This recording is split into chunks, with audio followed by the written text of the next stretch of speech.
The president, in fact, responding late today with a one-word tweet to a key vote. A Republican rebellion of sorts. They joined Democrats voting to end the president's emergency declaration to build that border wall. His one word, veto. Here's ABC's Mary Bruce. For President Trump, it's an embarrassing rejection. 12 Republicans joining Democrats to block Trump's emergency declaration to build his border wall. A national emergency declaration is a tool to be used cautiously and sparingly. The president had turned up the pressure, tweeting a vote for today's resolution by Republican senators is a vote for Nancy Pelosi, crime, and the open border Democrats. But for those 12 Republicans, this isn't about the wall. It's about the Constitution. The president can't overrule the decision of Congress. They say Trump's decision to sidestep Congress sets a dangerous precedent. Already, Democrat presidential candidates are saying they would declare emergencies to tear down the existing border wall. Tonight, Trump responding to the vote with one word, veto. What does it say that in order to make progress on his signature campaign pledge, the president may have to use his first ever veto? It means that he's dead serious about building the wall, and if a Republican or Democrat gets in the way, he's willing to build the wall. All right, Mary Bruce following all of this on Capitol Hill all day today. And Mary, I know you're watching something else as we're on the air tonight. Another vote, this one in the House. Republicans have joined Democrats there on something else. They have told the Justice Department tonight that they want the Mueller report in whatever its form to be made public. Yes, and David, this is a largely symbolic, non-binding resolution meant to build public pressure on the Attorney General. It has passed with sweeping bipartisan support in the House, but tonight in the Senate, it has already been killed by one of the president's top allies. David? Mary Bruce tonight. Mary, thank you. There was also a late-breaking headline of that massive college cheating scandal late today. Major new fallout tonight involving actress Loughlin, remembered from Full House. Tonight, she's now been dropped from her newest project. And her daughter, Olivia, her makeup line no longer for sale by Sephora. The company had been paying her for her social media posts. ABC's Kana Whitworth on this again tonight. Tonight, career fallout for actress Loughlin, days after rushing back from the set of her Hallmark show to face arrest in that college admissions scandal. The network saying in a statement, "We are no longer working with Loughlin. You've worked very hard for your success. You should be proud of yourself." The former Full House star and her fashion designer husband accused of paying $500,000 in bribes to land their daughters at USC, posing them as recruits for the crew team. Her youngest daughter, Olivia, learning of the charges during spring break aboard a yacht owned by the chairman of the USC Board of Trustees. Tonight, she's facing backlash of her own. Sephora Collection Pro Blending Brush. The social media influencer, who is often seen promoting products from her dorm room today, losing the support of Sephora, which says they're ending their partnership immediately. And tonight, we're hearing for the first time from a student directly impacted by the scheme. High school senior Jack Buckingham telling The Hollywood Reporter, "I know there are millions of kids out there, both wealthy and less fortunate, who grind their expletive off just to have a shot at the college of their dreams. I am upset that I was unknowingly involved in a large scheme that helps give kids who may not work as hard as others an advantage over those who truly deserve those spots." When your friends tell you to lie on your resume, you 100% do not do it. But Jack's mom, a job coach who once appeared on this reality show,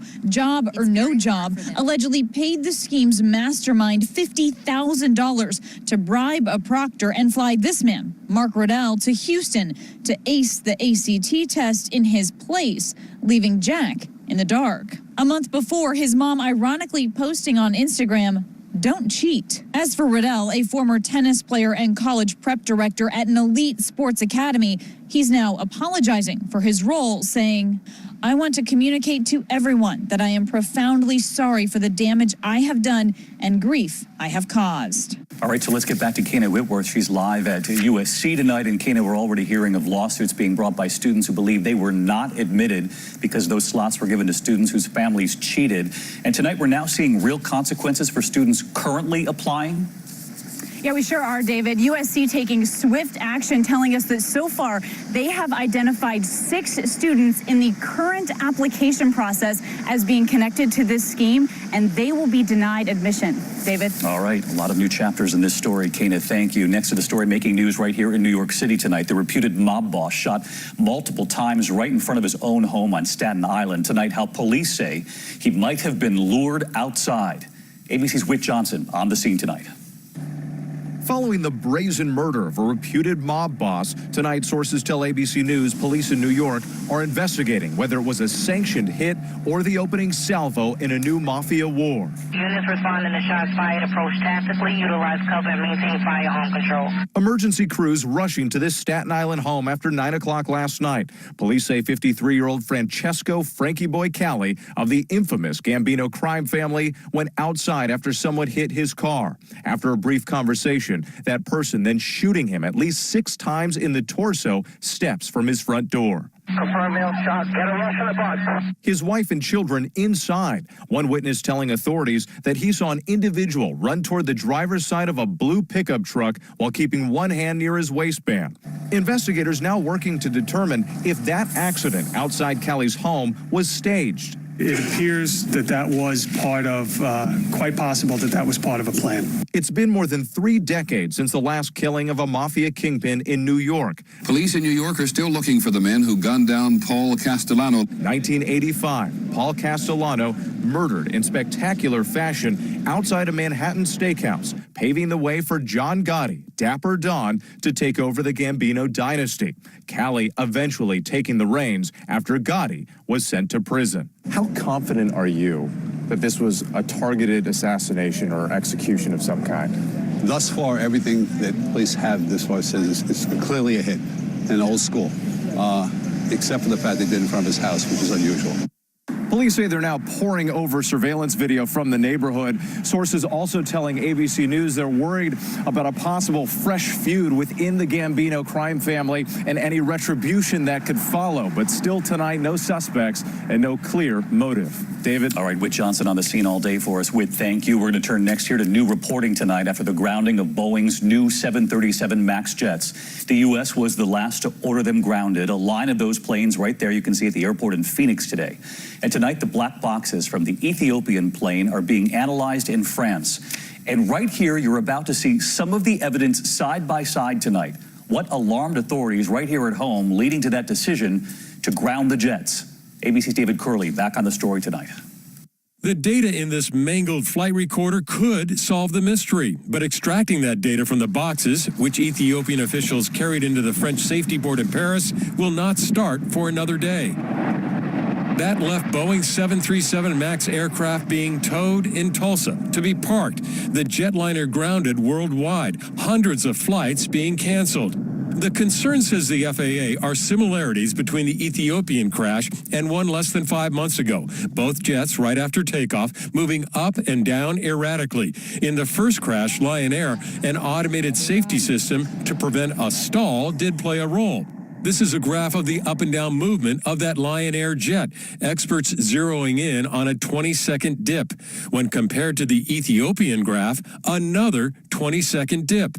That similarity triggering the FAA to ground the fleet. The graphs are similar between Lion Air and now Ethiopia. Why? We don't know exactly. That needs to be sorted out. And the only way we're going to do that is with data from the flight data recorder. Experts say that data from those boxes could be extracted in a matter of hours, and it should tell us whether these two crashes are related. Was it pilot error or some other kind of mechanical failure? David? All right, we all await the news. David Curley tonight, thank you. In the meantime, we turn next to the race for 2020 tonight. Former Texas Congressman Beto ORourke announcing he's in. And tonight, right here, our interview with him and President Trump's response. ABC's Paula Ferris is in Iowa. He sat down with Oprah, posed for Vanity Fair, but today, for the first time ever, Beto ORourke came here to Iowa to talk to voters. Hey, everybody, what's up? The former congressman swarmed with cameras. Just hours earlier, he'd announced his presidential campaign, his wife Amy by his side. This is a defining moment of truth for this country and for every single one of us. burst onto the national scene last year with his vigorous challenge to Senator Ted Cruz, electrifying massive crowds, sharing his life on Instagram, at times perhaps oversharing. So I'm here at the dentist. Still, his supporters are confident his energy can lift him even higher. Any single Democrat running today, and I may not be able to enumerate every single one of them right now, would be far better than the current occupants of the White House. O'Rourke has vowed to run a positive campaign. Can hope, change, and unity beat Trump? Or do you have to be a street fighter? I think you have to believe in the genius of this country. And the only way to call that forth is to bring everyone in and shut no one out. At the White House, the president already taking aim. Well, I think he's got a lot of hand movement. I've never seen so much hand movement. I said, is he crazy or is that just the way he acts? Among Democrats, O'Rourke has his doubters as well. He did lose that Senate race after all. His 6 years in Congress, largely unremarkable. I asked what sets him apart from the pack. I want to be able to bring people together. We've had a history of being able to do that in El Paso and in Texas, ensuring that our party affiliation or geography or our race doesn't separate us. All right, Paula Ferris, you've interviewed him before. Great to see you with the interview again tonight. You're live in Muscatine, Iowa, I know, and we've seen recent polls here of Iowa voters. Joe Biden actually leads the pack there, of course, not even running yet. Senator Bernie Sanders close behind, Beto ORourke down the list, so it would appear he's got some work to do there.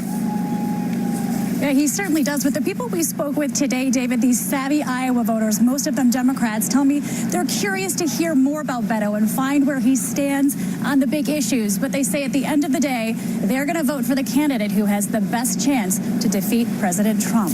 David? Can't believe we're in Iowa already. Paula Ferris tonight. Thank you. Already. There is still much more ahead. Next tonight, Whoopi Goldberg's major health scare and her own message tonight for everyone at home about the pneumonia and then the sepsis and how quickly it can all turn. Here's ABC's Lindsay Davis. Tonight, the surprise return that even Whoopi Goldberg's co-hosts on The View didn't see coming. We're hoping she'll be back here soon, maybe next week. We'll see. Hurry back, Whoopi, and get back. Euphoria for Goldberg's first live appearance on the show since early February. This is my first foray out. Yeah. I am, I'm not there yet. I know that.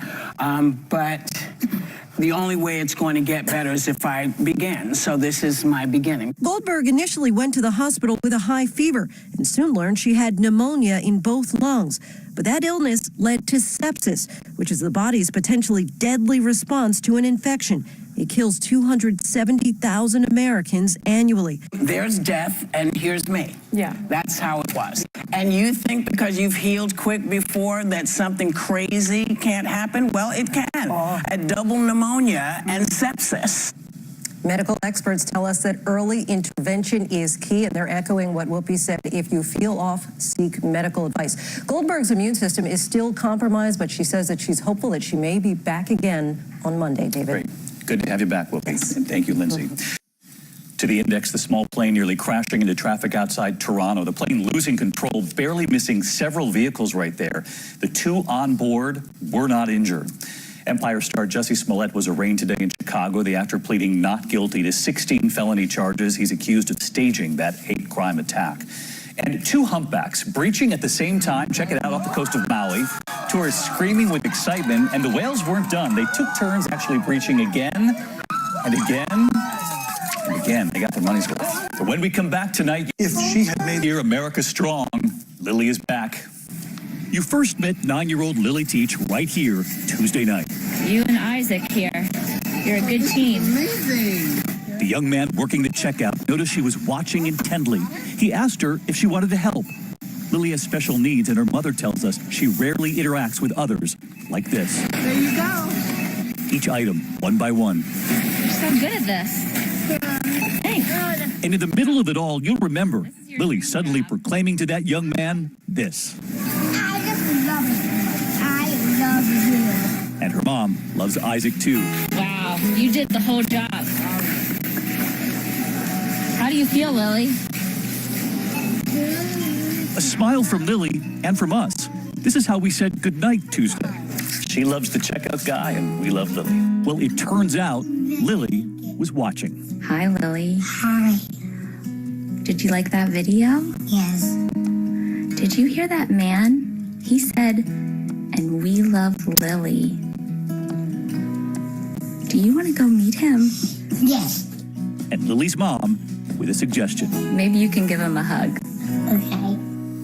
Well, we talked to Lily's mom today. She's coming for a visit. We'll keep you posted on the hug.